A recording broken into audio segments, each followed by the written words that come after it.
So we're here today to talk about thriving teams in tricky times. This is a brand new workshop that I am very excited about bringing to Think Productive. It's been several years in the making, hasn't it, Elena? It's something that we spotted a little while ago that we thought, actually, this is something that's needed right now as part of our wider leadership and management range of workshops and solutions to help equip people to do their best work, because we're not just in calm times anymore, we're dealing with tricky times. So tricky times for you might be just be you having a bad day, or it might be going through a crisis. There's a whole range of tricky times that we might be going through. So whichever that is for you, this is the session that we've designed to help to share some principles and some practices. So normally this is a 3-hour workshop. We only have half an hour today, so I am going to try my best to give you some highlights, some principles and some practices from that workshop, and to give you a flavour. So hopefully you'll have some tips to take away today, but also give you a flavour if you do wish to find out more about the full workshop. So we're talking about thriving teams. I'd love to start with some definitions, and I'd actually like to start with you guys. I wonder if I can invite you to come onto the chat and just share what your definition of thriving is. So maybe some words to describe what thriving looks or feels like for you in a work setting, or what thriving teams looks like. So give me some words, give me some definitions of what you think or what you mean by thriving.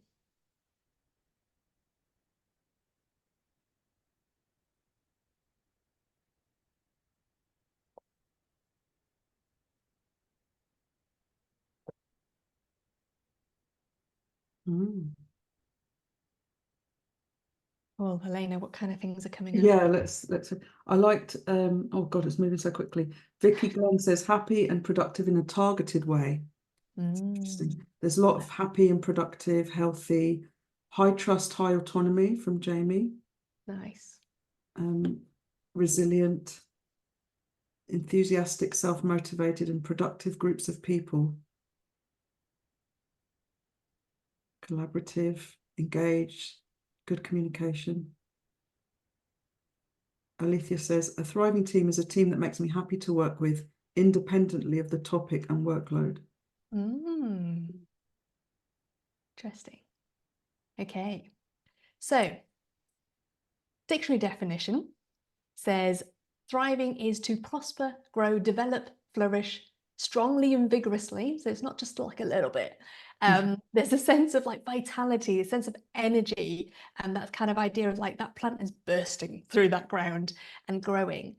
So thriving is more than surviving. And I think it's useful to think about what's the opposite of thriving as well. And the dictionary definition says the opposite is to languish, to decline, or to stagnate, or deplete. So when we're not thriving, this is what we might be experiencing instead. So when we talk about thriving, we're talking about more than just getting by, more than just surviving. But there's also a movement to it.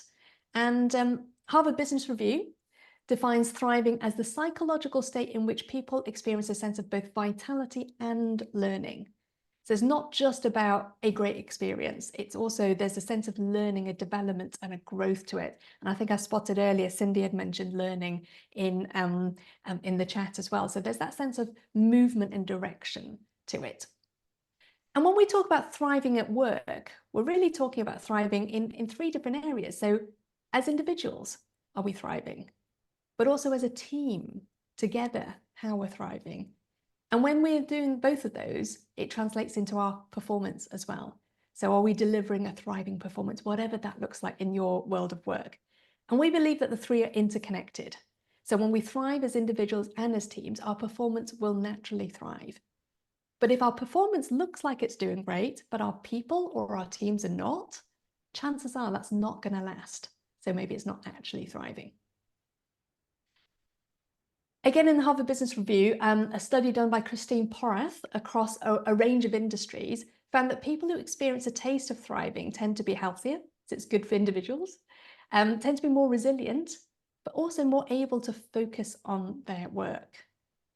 And in fact, what they also found was that people who are characterized, employees who are characterized as highly thriving tended to be more confident in themselves, but also their ability to take control of a situation.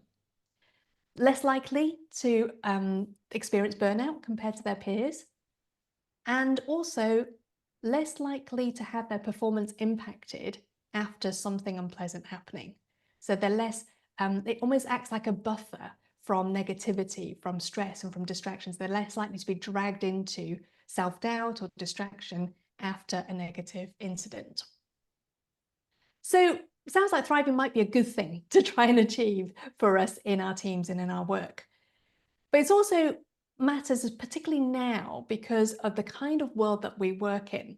I don't know if you've come across the term VUCA. It basically stands for volatile, uncertain, complex, and ambiguous. Elena, I don't know if you want to type that into the chat because we don't have it on a slide. But I think it's a great way of describing the kind of world of work we're in these days. We're not just on solid ground where everything is predictable and we know exactly what to do. Sometimes we find ourselves on rocky ground where there are curveballs and setbacks and stumbling blocks and things that aren't quite working. But sometimes we might even find ourselves in uncharted waters where we're just in complete flux. We're in uncertainty. There's so much change going on. And thriving looks different in these different landscapes. So if you're on solid ground, things are fairly predictable. What's needed for thriving is simply, do I belong? Am I in the right place? Do I know what's expected of me? Can I deliver that? So safety comes from certainty, where our expectations match our reality. But if we're on rocky ground, so maybe when there are mistakes or mishaps or setbacks or curveballs, thriving is about how we respond to the stuff that goes wrong. Am I still safe, even when things go wrong? So it's about developing resilient practices and a resilient culture. And then when we're in uncharted waters, when we're navigating uncertainty, there's no ground to base our safety on. So we need to find safety and trust in something else. It's not just like, I know exactly what I'm going to walk into today and exactly how to do that and how to deliver. And then, it's all going to go to plan and then I'm going to go home. In uncharted waters, we don't know what's going on. We don't know what to expect. Things are going to surprise us. And so maybe our safety and our trust needs to be in either in each other or in a sense of shared values or vision or direction. So as we move into those wider rings of the circle, if you like, where we place our trust, where we find that sense of safety is going to change. On solid ground, it's about certainty and predictability. Further out, it's about interpersonal safety and trust, how we relate with each other, how we move together. And so you can have a team that starts off in solid ground and it feels like a solid team. But sometimes it's like, what's happened to the team? It doesn't feel like we're thriving anymore. What's going on? It could be we've hit rocky ground, or we're now in uncharted waters. And there's been something that's knocked the team, or we're so uncertain at the moment that that's knocked our sense of safety. And I use the word safety because it helps us talk about how we respond when we don't feel safe. And that comes down to this little character here, the lizard brain, who those of you who've been in our Think Productive sessions may have come across the lizard brain before. We may have introduced you to the lizard brain. It's basically the primitive part of our brain that's responsible for keeping us alive. And it does that by activating the fight or flight stress response when we don't feel safe. So the lizard brain can be responsible for some of our procrastination. That's the flight instinct. And when it's like, oh, that looks scary, let's not do that. Let's deal with emails. Emails feel safe. Or it might be responsible for our email rage. A bit like road rage, but with emails. That's our fight mode kicking in. But there are actually 4 modes of fear. So there's fight and flight, which I've talked about, but there can also be freeze and fawn. So freeze doesn't always look like nothing's happening. If you were an animal in the wild, you would stay very still. Freeze is like where you stay still or play dead and hope that the danger passes you by. But in work, if you stay still, that's going to get you noticed. So freeze can actually look like busyness. It's like, I'm so busy dealing with all this stuff that, if I'm honest, feels safe. I haven't got time to deal with that thing that feels tricky. And fawn is basically our people-pleasing tendencies. It's like if you imagine an animal in the wild saying to its predator, please don't eat me, I'll be your friend. That's the fawn response. So in work, it might look like people pleasing. It might look like overly accommodating. It might look like saying yes to the things we really should be saying no to. So it's helpful to understand, and I call this one high functioning fear because it doesn't always look like fear. It can look high functioning, it can look high performing, productive. But if what's really driving us is fear, then that's what can keep us in survival mode. So fear is a useful survival tool, but not necessarily a thriving tool. So what we need to counter that sense of high functioning fear is psychological safety. So this term comes from Amy Edmondson, who says that psychological safety is the belief that the environment is safe for interpersonal risk-taking. If we are on rocky ground, if we are in uncharted waters, we're going to be taking some risks. There's going to be things that are uncertain that we don't know about. But also risk-taking might come in the form of, I need to speak up. I might need to share a new idea or question something. And so interpersonal risk-taking is basically, am I safe to speak my mind here? Am I safe with the people I'm with in this team? Is this an environment where I can speak up with questions or express an idea or a concern, to take an interpersonal risk, or maybe even to admit a mistake? Or do I fear that there will be negative consequences? And psychological safety is particularly important, Amy Edmondson says, in places where we have both high uncertainty and high interdependence. Because in a place of high uncertainty, so when there's a lot we don't know, when we're figuring it out as we go along, but also high interdependence, like we can't do it ourselves. We rely on each other to be able to get this thing done. We need everyone's brains and voices engaged. And if we don't have psychological safety, we're not going to hear from everyone. We're not going to get everyone's brains and voices engaged. So that's why it's particularly important. It's not the same as motivation, but it is linked. So if you have low motivation and low psychological safety, you basically get the apathy zone. So I don't care, and it's not important, and there's no consequences.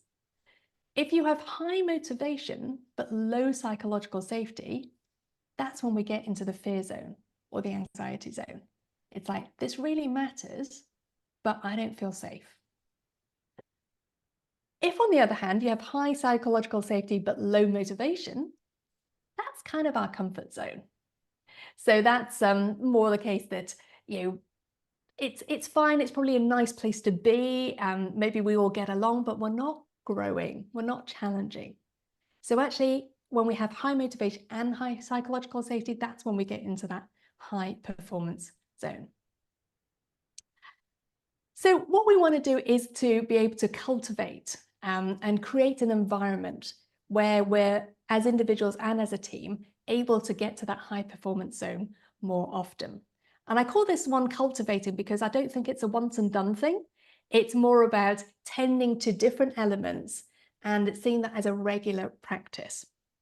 So what I want to share with you today is what we call the 4 elements of thriving teams. So these are 4 different elements that we want to tend to if we want to create thriving teams.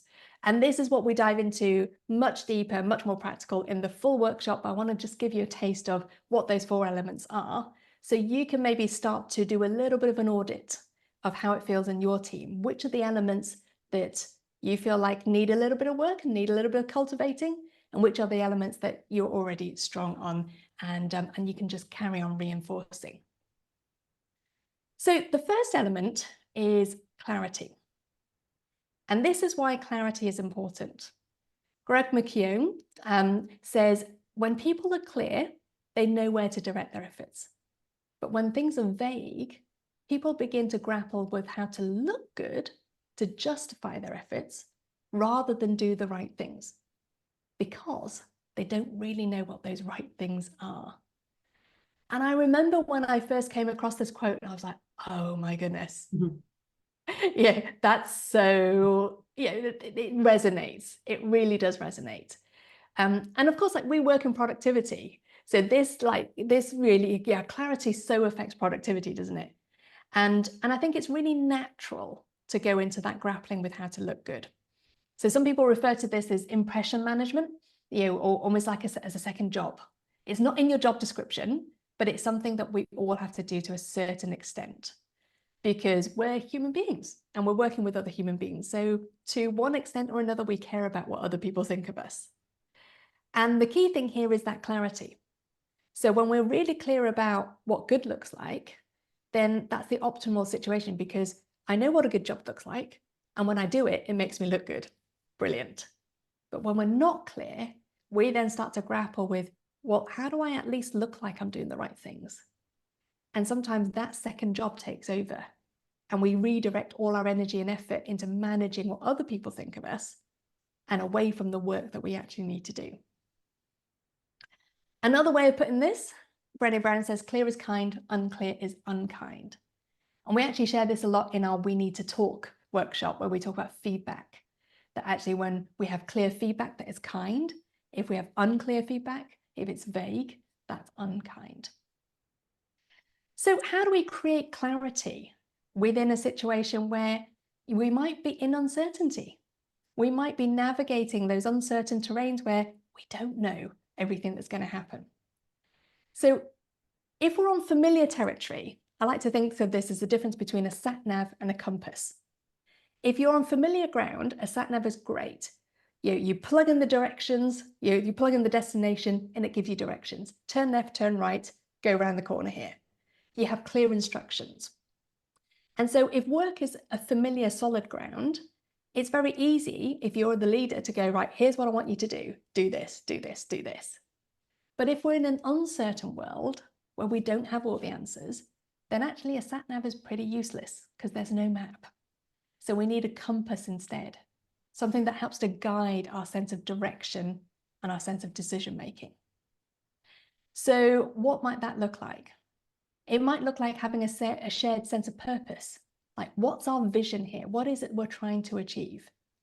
And if that's really clear, then collectively, we can make our decisions towards that purpose, rather than worry, have I made the right decision? Am I any good at mind reading and figuring out, like, is this what Elena would want me to do in this moment?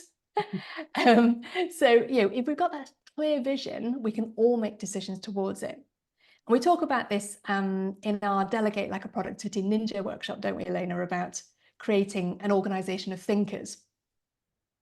And it's that idea that if you've got everyone's brains working towards that, solving the same problem, that's much better than any like lone genius at the top making all the decisions for everybody else. And so what that might look like, creating clarity within your team, is what's that clear vision, but also what are the clear values? Because values help us to decide how we make those decisions as we go along. So again, we've got an organization of thinkers making decisions around a shared collective purpose and collective values. Now, if we were in the workshop, I would actually be encouraging you to think about this as an activity in the moment, but this is something you can take away. When it comes to clarity, it's worth doing an audit. What area of your work feels unclear? What feels, fairly clear? And what feels really clear? And almost map it out. And you might notice that this might change over time. Things that you thought were really clear, maybe there's a change in market conditions or a change in directive, in strategy, and you're like, actually, I'm not so clear about that anymore. And where you can map that out, you can then go, okay, how do we increase clarity around those areas? But for now, let me move on to the next picture. So we started off with clarity. The next thing is resilience. So resilience on this picture is the bark on the tree. And a slight deviation into trivia here. And the reason why I chose the bark on the tree is because I heard a story that there were some trees growing in a sealed biome. So where there was a sense of, that sealed biome, basically, there were perfect conditions, the perfect amount of light, there was no adverse weather, there was just the right amount of water on the soil, and those trees grew beautifully and tall and fast. But a strange thing happened. Those trees were also really weak. They would fall over really easily. And what happened was there was no wind. So the absence of the wind meant that the tree didn't grow a particular kind of bark that some people call resilience bark or stress bark. And that kind of bark is actually a different structure. It changes the structure of the tree.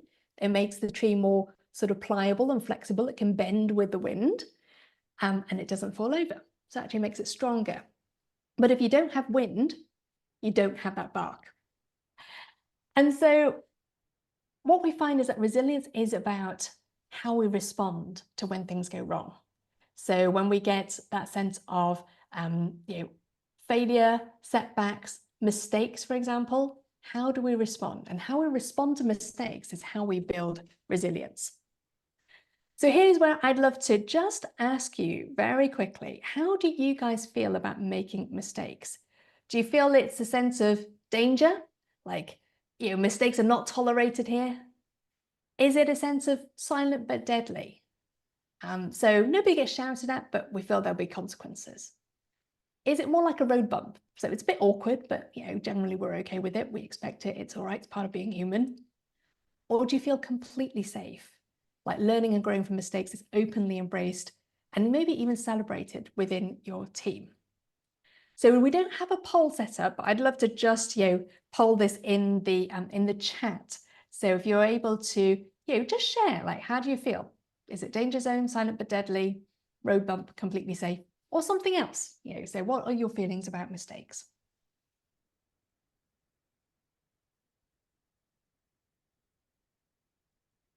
I'm just sharing that there will be a recording of this shared on email and then also on the Think Productive YouTube channel.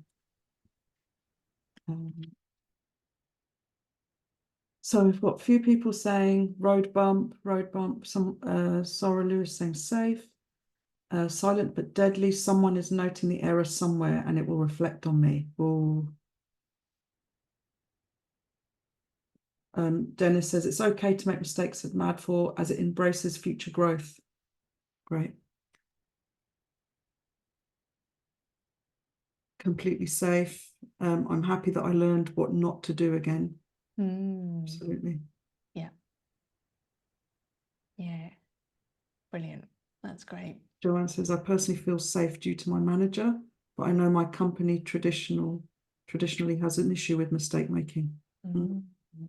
That's really important because I think there's different layers of this. Yeah. So that often our line manager has a big impact because they're the people who we're going to be interacting with when we make mistakes. But yeah, the organizational culture will affect us as well. Cool. Yeah, and for some companies, they're deliberately trying to move into a culture of fail quickly to enable growth. So to get more comfortable with making mistakes. And yeah, it absolutely does depend on the situation. I like Alicia says, I like to learn from my mistakes, but also from others. It's so important. Yeah, absolutely. That's so important. There's in fact, I will there we go.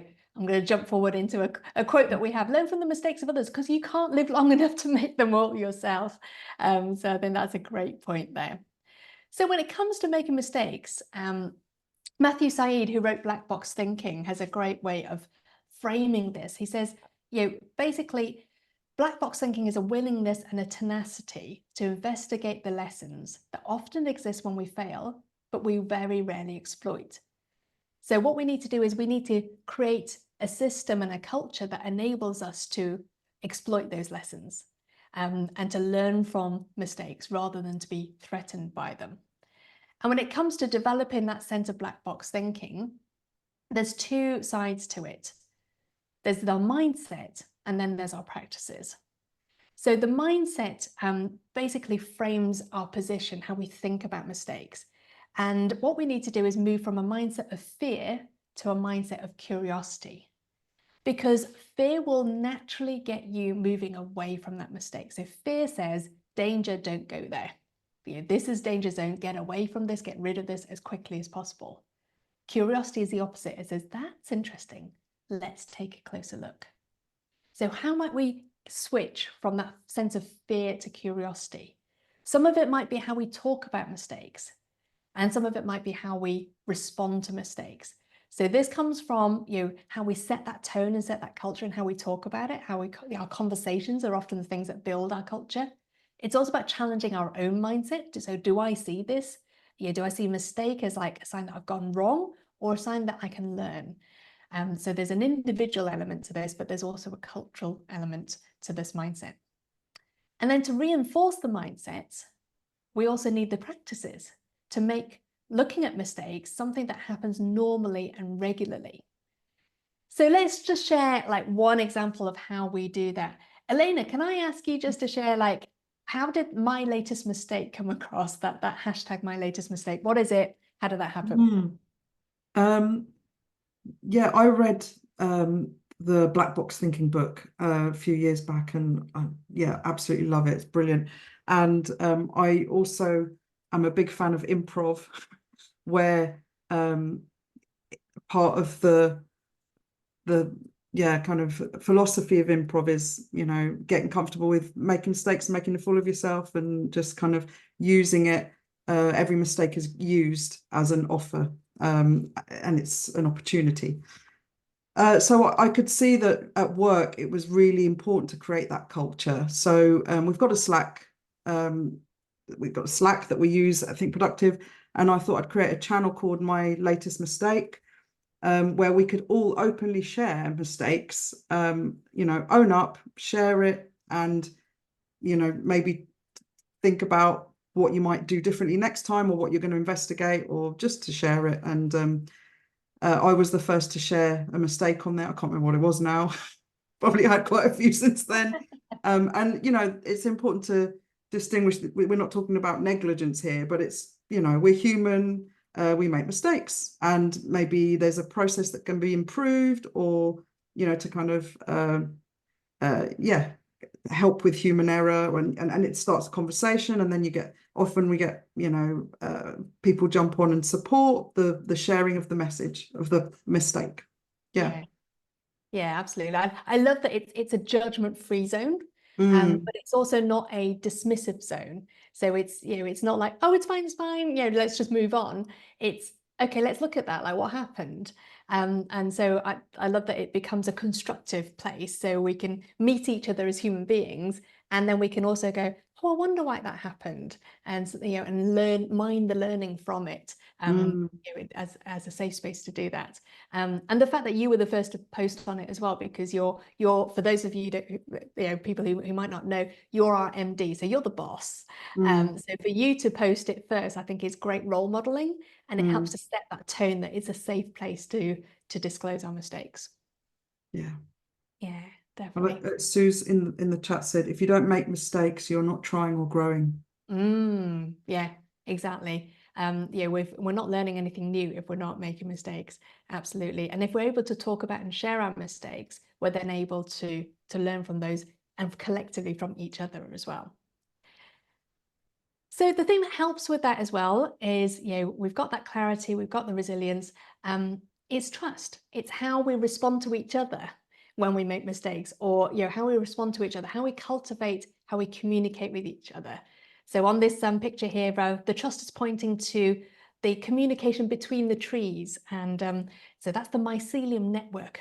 Apparently, is how the trees communicate with each other and with their environment. But from work perspective, is basically, how do we work together? How do we create that sense of trust that allows us to be able to take those interpersonal risks? Now, we are big fans of trust at Think Productive. It's one of our values. Trust and kindness are our rocket fuel.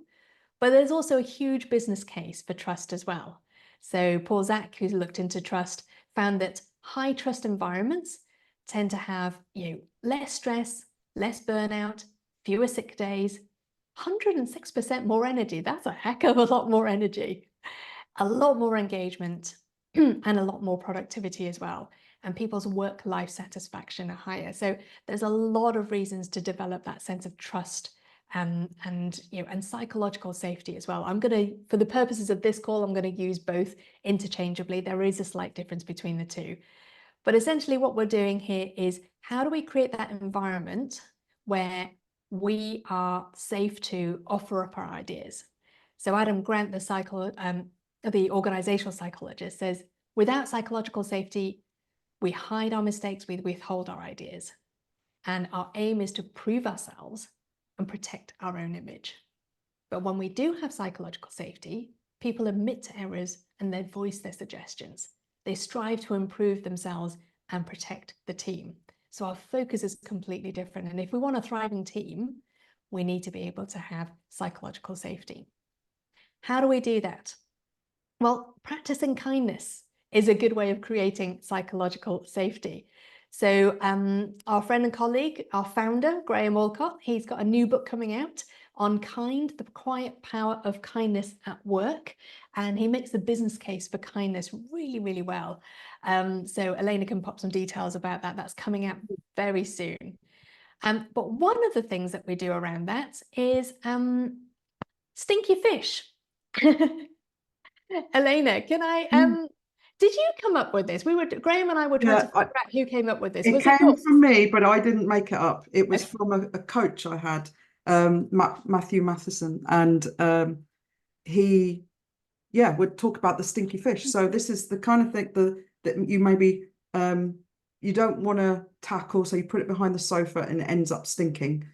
So I think I was like, I love this concept, and so we introduce it into like one-to-ones and things like that, where we encourage people to share the stinky fish before it gets stinky. Just like, is there something that's niggling you that you felt uncomfortable when someone said something to you or whatever? Like, bring it up, and in a safe way, and tackle it before it becomes that stinky fish. Yeah, and one of the reasons why I love it is it's humor, and it makes it an easy thing to say. So if I go, we need to talk, or I've got a problem, it kind of almost sets up that fear already of like, uh-oh, what's going on here? Whereas like, I think I got a stinky fish. It's a really easy way to bring up something, and it also primes the other person to go, oh, okay, so my role here is just to like let this fish air, and and let's get it out in the open, and then we'll see what we need to do about it. So I find it's a really helpful tool for us as a team to have those awkward conversations and get it out in the open. And as Brené Brown says, leaders must either invest a reasonable amount of time attending to those fears and feelings, or squander an unreasonable amount of time trying to manage ineffective or unproductive behavior. That stinky fish is not going to go away if we avoid it. That's the thing. Yeah, it just becomes stinkier and stinkier. So it's better to deal with it early on, for sure. Absolutely. Definitely. And again, there's a lot more practices that we can do to cultivate kindness in that way. And I'm sure there's ideas that you guys have on the call as well. But our final area after clarity, resilience, and trust is growth. And on this picture, we've got growth as the roots of the tree. And another interesting bit of tree trivia is that the structure, the size of the root structure of a tree often mirrors the size of the tree above ground. So what's below ground is the same size as what's above ground. And I just think that's fascinating. And I think it's a great metaphor for how we think about growth, because often what we see in growth is the bit above ground, isn't it? But actually what we need to invest in is the bit below ground. It's how we think about growth and how we, it's almost like what's going on in our minds and what's going on internally in our teams. And so a good way of thinking about this is Carol Dweck's work on fixed versus growth mindset. So the difference between a fixed mindset and a growth mindset is if you have a fixed mindset, you're focused on talent. You either have it or you don't. Whereas with a growth mindset, you can develop that talent. You can grow that ability. With a fixed mindset, we're looking to look smart rather than to learn. And when we see failure, that's the limit. We've hit that limit of our abilities, and we don't see it as an opportunity to grow. We take feedback as personal judgment, so we avoid it where possible. Whereas with a growth mindset, we're seeking feedback. It's constructive, it helps us. And rather than being threatened by success, if we have a growth mindset, we're just inspired, by success of others. We can learn from them. And rather than avoiding challenge, we're seeing challenge as that opportunity to grow. And so growth and fixed mindset often get talked about as individual things, but they can also form part of a culture. So if you have a fixed mindset culture, you're going to be more likely to be worried about mistakes. You're going to see people sort of blaming, shaming, hiding, maybe even cheating, taking shortcuts, hoarding information, keeping secrets. Whereas if we've got a growth mindset culture, those tend to be more, people perceive each other as more honest, more collaborative. It's almost like I feel like I'm genuinely supported to take risks, and I'll be supported even if I fail. So I can see learning from mistakes as a sense of adding value. So we're encouraged to innovate and to grow from that. So thinking about your team and your culture, are you more fixed? Are you more growth? Thinking about yourself, do you tend to fall into that fixed mindset or that growth mindset? Interestingly, the quote here says, the single biggest cause of work burnout isn't necessarily work overload, but working too long without experiencing our own personal development. So this is why I think growth is so important for that sense of thriving. It's not just about doing well, it's about that sense of development and growth. And when it comes to how we see this as a team, or even as an organization, I think what we need to do, obviously, is move from our comfort zone to our stretch zone, but not just individually, it's as a culture. And I talk about this as moving from our comfort zone to our innovation zone. And our comfort zone is like the core. When we're operating in the core, we know what we're doing. We're experts in this field. So what we see is efficiency, excellence, and expertise, all good things. This is what we do well. And what this can look like is we get things right every time. We're 100% focused, excellent, efficient. Sounds great. But we do that by sticking to what we know. Whereas if we want to be growing, if we want to be innovating, we need to start moving from the core to the periphery. And this is where the innovation happens. It's where we might find disruption, but it's also where we might find growth. But what this looks like can feel very different from traditional productivity. It looks like we take risks. It looks like we might break some stuff. We might let our mind wander sometimes to go to that periphery and go, do some creative thinking. We embrace the unknown. And we might engage with what's called strange mutations and dead ends and utter failure. This comes from Adam Grant's book, Originals, where he quotes a Stanford professor as saying that original thinkers will come up with many ideas that are strange mutations, dead ends, and utter failures. The cost is worthwhile because they generate a larger pool of ideas, especially novel ones. But many people fail to achieve that originality because they only generate a few ideas and then obsess about how to refine them to perfection. So this is about embracing the awkward, the risky, the unknown, and maybe sometimes the potential distractions as well. So I wonder, how much of your time as a team do you spend in the core? How much of your time as a team do you spend in the periphery, in that innovation zone? Because in a rapidly changing world, the lessons of experience can easily point us in the wrong direction. So that's a whistle-stop tour of those 4 elements of growing and cultivating a thriving team. I've gone a little bit over that 30-minute mark, just because there was so much stuff I wanted to share with you. But I'd love to open this up to questions. So a couple of things to say just while we're waiting for those questions to come in. So please do pop those questions into the chat and we will answer as many of them as we can. We want to honour your time. So those of you who want to, who need to go at 45 minutes past, let me share some final links with you as well. But those of you who want to stay a bit longer, we will happily answer some more questions and have a further discussion. So if you are interested in the full workshop, we've got a public workshop coming up, and Elena can pop that link in as well. So that's the public workshop that's coming up in February, but we're also very happy to run this as an in-house workshop. So either if you've got a bunch of leaders who you want to to equip with this idea of building thriving teams, or if you want to do this as a team, as a whole team, we can do this as a team workshop as well. So in-house workshops or the public workshop. But let's see. So Elena, any questions? Yeah. So one that kind of stood out was, this is from Nathan, in a setting where a mistake might cost a life, how do you build that culture?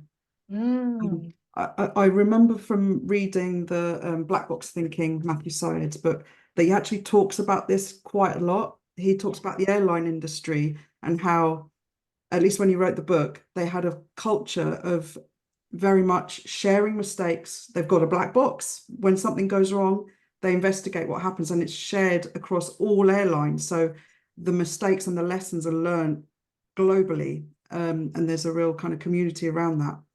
Whereas there's kind of, this is what Matthew Syed says in the book, a culture within the health industry of maybe hiding mistakes and a lot of hierarchy and people feeling unable and unsafe to point out to, say, a surgeon if they are lower down the food chain, to point out, or ask, aren't we supposed to, do this or that?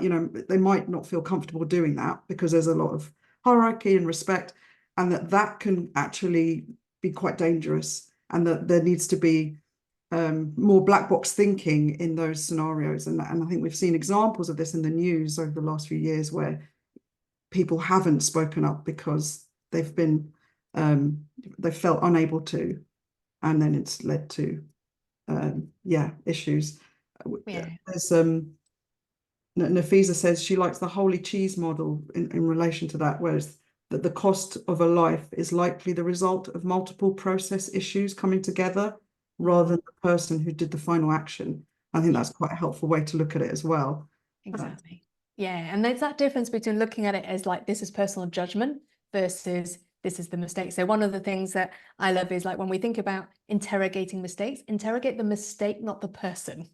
So a practical way is like, rather than thinking who did that or why did that happen, is like what happened there. Let's interrogate the mistake. And I think those are two great examples, Elena, about the aviation industry and the healthcare setting, because both of those are, have life and death consequences involved, whereas they are two different works. And yeah, absolutely, Amy Edmondson's work also starts with that healthcare. I think her book Fearless Organization starts with that story from the healthcare setting of where somebody more junior felt unable to challenge somebody more senior because of that hierarchy and that fear, and that led to somebody's death.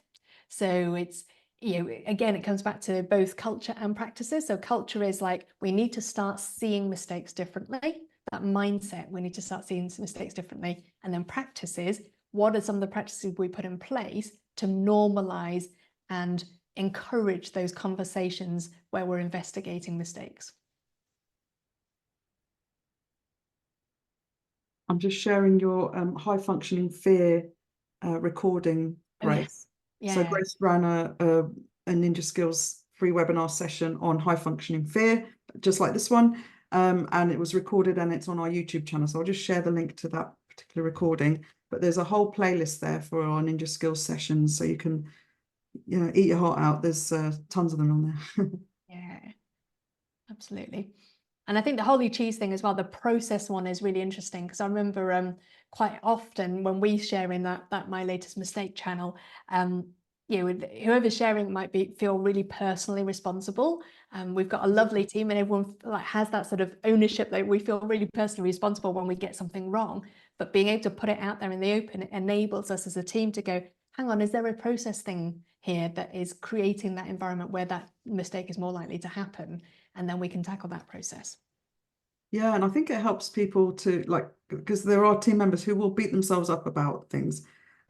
So sharing them, I think, does, sharing halves the what's the expression? A problem shared is a problem halved. Yeah. Lee's just said he's the team member who beats himself up. There are others, Lee. We all are. We all do, to be honest. But it's like, it does help to share it and get a bit of perspective on that. Yeah, it could be a process thing. It might be just you messing up. Yeah. There's a couple of people have asked about similar things. So how do we create a culture when we're not the manager, or if we're in a junior or mid-level role and it feels like this kind of culture piece is beyond us? Have you got any thoughts about that, Elena? Oh, sorry, could you repeat that? How do we go about creating that kind of positive change if we're not the person at the top? So if we're a junior person, we're not a manager, or in a mid-level role, how do we go about trying to change that culture? Oh gosh, it is harder, I have to say. I'd say try sharing with your manager, if you know, with a direct manager, if you have one-to-ones, just to start, just to see what that feels like, and if it is helpful. I also, with like, just as if you're part of a team and you feel safe sharing, then do it with your team and with your peers, and that can help. Like, you know, I created that channel and started that process, but then everyone else, you know, when I'm not around, people use it, and it helps them, everyone on the team, yeah, to continue that culture without, you know, senior management necessarily saying anything. Yeah. Yeah. And I think, you know, going back to that sense of psychological safety is how the team feels. So yes, the most senior person may have an influence on that, but it's not entirely up to them. So each member of the team can also impact each other. So, you know, maybe how we create that culture is how we respond to each other when a mistake happens, and being able to respond with that sense of kindness, but also in that sense of reinforcing the trust and the mindset around learning from that mistake. So I think it involves taking a risk, but the more that we take those risks, the more that we make it safer for each other as well. So start from where you are and where you've got influence, and where you maybe with the people that you feel more safe with, but you know, use that as a way of creating that ripple effect and beyond. Because I think when it comes to fear, what we tend to do is we narrow down and we hunker down.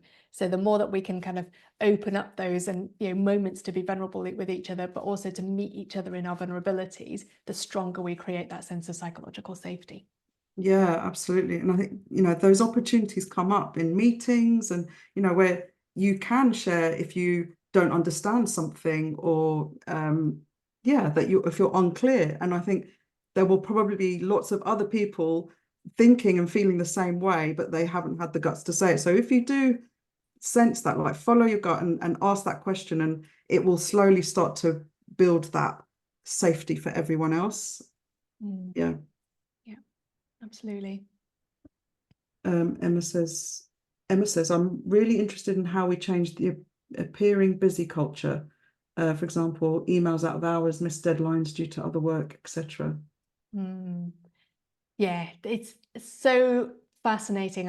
The way that this links with the high functioning fear, because fear is a very fast response. So if you are in a danger situation, you want that lizard brain to kick in quickly, because that will save you. But the problem with having a really busy culture is that it feels like everything needs to be immediate, and everything needs to be like everything. We start responding to everything as if it's an emergency, as if it's a life and death situation. And so then we respond with fear rather than with curiosity or anything else. So actually, Elaine, there's I don't know if you can find the link now, or maybe just go back to the Challenge YouTube. accepted. What is it? But there is a webinar that we did a little while ago about avoiding an always urgent culture. Yeah. And there's some great sort of questions there to help challenge that busy culture. So I think, Emma, that would be worth taking a look at and having a play with. Oh, well done. That was quick. One of my superpowers. Brilliant. Okay, any other questions? Yeah, Becky says, I remember a conversation I had with a mentor about something similar. This is about trying to change the culture when you're not a senior leader. Even if you're relatively junior, you can still affect change in the team you work in or lead. And if you can get something nice going on within the team, this will be noticed by others and potentially spread further. Yeah, exactly. Yeah, so that's the ripple effect and the influence that you have as an individual, and you don't have to be senior. Yeah, brilliant. Great stuff. And I can spot a question here from Katie. We work with volunteers and are trying to empower a positive growth culture. This has its challenges, as they see growth as more work and negative to do in their personal time. How would you navigate this? So I think some of the things are it's similar with whether they're volunteers or employees. I think some of it is around how do we frame that conversation. So maybe going back to start with that clarity piece. So what does what's that shared vision? What are they so most of the time, if you're volunteering, you're there for a cause, aren't you? You're trying to get to a place where the world is better. So maybe let's start with rallying around that clarity of vision first. And so then actually when there is feedback, when there is growth opportunities, those are opportunities to get closer to that vision that we all share, rather than you're not doing things well enough. So I think start with that clarity piece. And then, some of it might be in how we talk about those growth opportunities. So having that sense of feedback, so sharing praise and feedback as well, I think is important. And that's one of the things that we talk about, and we go in deeper with the resilience part. It's not just about let's focus on the mistakes. It's also about celebrating what's going well. And then how do we frame the other stuff as like opportunities for growth? We also, again, to sort of talk about our feedback session, we need to talk in that we talk about feedback as being something that helps you to get back on track. So it's like it's constructive, it's useful. It's almost like here's the shared goal of what we're trying to get to, and this feedback is going to help me to get there faster, or help me to get back on track if I'm off track. And again, that's not a personal judgment thing. So I think maybe those are something areas to kind of begin with, Katie, and go from there. So it's changing the conversation, but also getting clear around why we're doing it. So it's not like you're not doing enough. It's about like here's how we keep moving towards that goal that we have. Yeah, I also think for those volunteers, it's worth asking, what's in it for them if they do give up a bit of, I don't know if it's extra time necessarily. It might be, just the growth might be them leading a meeting or doing something that they don't usually do, which involves growth for them, because maybe it's a scary thing or out of their comfort zone, and thinking about what's in it for them and how they'll feel. Like, yes, it might be a bit of extra energy to get ready and prepare for that, but afterwards they're going to feel great, they're going to feel really good about themselves, and they'll have something more under their belt that they'll feel more confident doing in the future. Maybe something for their CV. People still have CVs, that kind of thing. Yeah, definitely. That's a great point here from Chloe. So I agree that there's lots you can do as a leader. This session's been really helpful. There can be ripple effects. There can also be torpedo effects. Oh. So, that's a great way of putting it. Any thoughts for how to encourage senior leaders to take a growth mindset, and or the need for them to foster psychological safety? I've got Get them to do this workshop. Yeah. Send them this video. Send them this video. Get them to do the workshop. I mean, honestly, we're talking to a lot of learning development teams, organizational development teams within organizations who are going, this is really important right now. We're talking to clients who are talking about developing empathetic leaders. Graham's doing all the work on kindness and leadership. Get them that book as well. That would be a really good one. So I think there is a general sense of movement towards that, and a recognition of why that's important. Some people will be closer to taking it on board more easily than others. But I'm very much, again, going back to what's the shared goal here. So there will be some leaders who might not see this as important or useful, but what do they care about? If it's around the results, it's around the innovation, then maybe let's make the link between that. Like I did when I was talking about the core and the periphery. It's like, if we want the innovation, we need to be able to create an environment where people can speak up with their, and take those risks. So sometimes it's making the case for it. And if you'd like us to help you make the case, we would be delighted to. So drop us a line, and we can see where we can maybe get that conversation started, whether that's with a workshop, a keynote, or just a conversation. I think, have we got time for one more question? Go for it. Okay, so Stephanie says, the team I manage have some deep-seated fear of feedback and being seen to how previous managers have treated them. I'm working on the psychological safety and we have a safe space time in every weekly meeting. Great. But they work shifts, so the contact time we have is few and far between. Any advice on cultivating a culture in a team who work from home on a 24/7 shift pattern? I mean, the first thing I thought of there is, is it they're afraid of the feedback, of like constructive feedback being given to them? Is that what you mean?